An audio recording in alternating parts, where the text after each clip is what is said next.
Hello there friends, and today we're just going to discuss quickly landlords, up your game.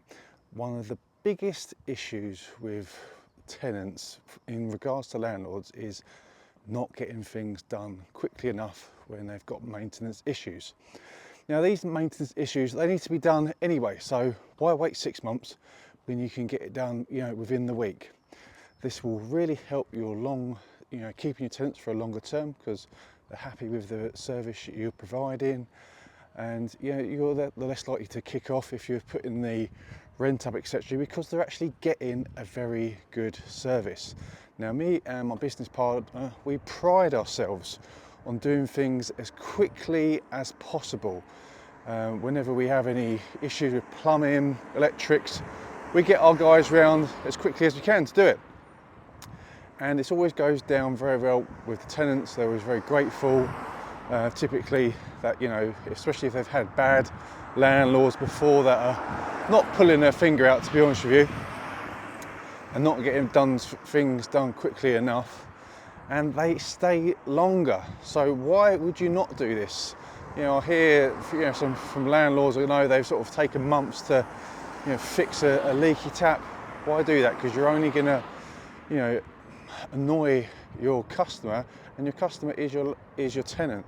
So treat them as such, treat them with great care, try and get things done as quickly as possible, provide a fantastic service for them, and it actually just works out much better for yourself as well from a selfish point of view, because they stay longer, and they'll treat your property better.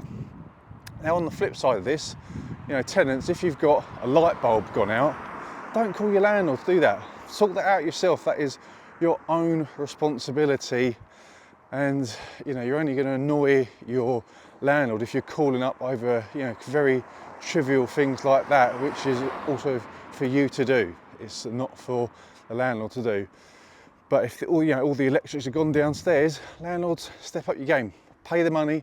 Get the electrician around as soon as possible. If you have to pay them more to get them around more quickly, I would highly recommend doing that. We definitely do that if we have to, and if it's an emergency. We pay for emergency plumbers, etc. if the water goes out, because our tenants are our customers, and we see them as such, and we want to look after them. We want to provide a fantastic service, and sometimes as a result of this, we've had it quite a few times where people move out and actually recommend their friends. I've had this quite a few times.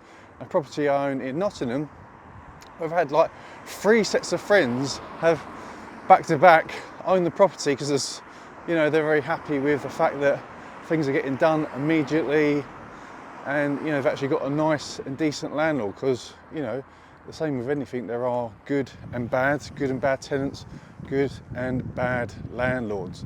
So when you get a good one, you want to keep them. So, and that has worked really, really well for me in my Nottingham property. And yeah, so I was just a little tip today for things to do to keep those tenants in for the longer term, as a tenant changeover costs us a lot of money. Every time you got to then repaint the property, do it up again, that's lost money. And it doesn't have to be that case if you're looking after them as well as possible. They shouldn't leave just to go to another landlord if it's a property they like staying in. It's different obviously if they're looking to buy themselves or move somewhere bigger, but if they're leaving because you're not pulling your finger out, that is on you, landlords. So up your game, look after your tenants, and you'll actually make more money in the long term as a result. And it's just a nice thing to do as well for the world. So there's my tip for today. Hope you enjoyed, and we'll speak to you next time.